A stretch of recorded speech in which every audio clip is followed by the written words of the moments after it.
EU market for electric cars highly fragmented, new data shows as Commission finalises CO2 proposal. Brussels, October 31, 2017. The European Automobile Manufacturers Association ACEA has published new data demonstrating the correlation between the market uptake of electrically chargeable vehicles (ECVs) and both GDP and customer incentives. Based on these new findings, ACEA calls for an ambitious but more realistic approach to the electrification of Europe's car fleet, just before the European Commission releases its proposal for post-2021 CO2 targets for passenger cars and light commercial vehicles next week.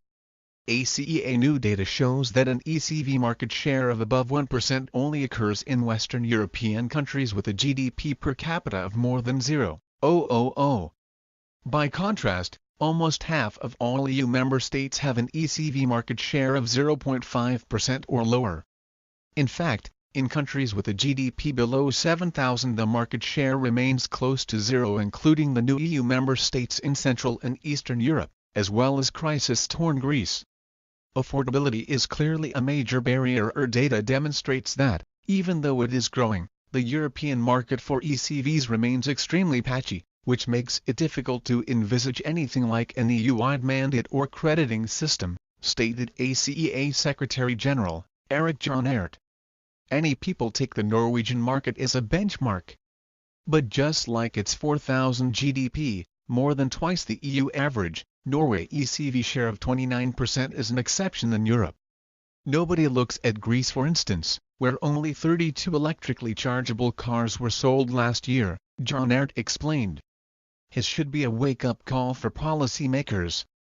Future decarbonization measures should be inclusive, rather than assuming that all countries are in the same position as a handful of advanced ECV markets. The figures also show that customer incentives for purchasing ECVs, and especially their monetary value, differ greatly across Europe. The market share of ECVs is only significant in countries which offer extensive incentives.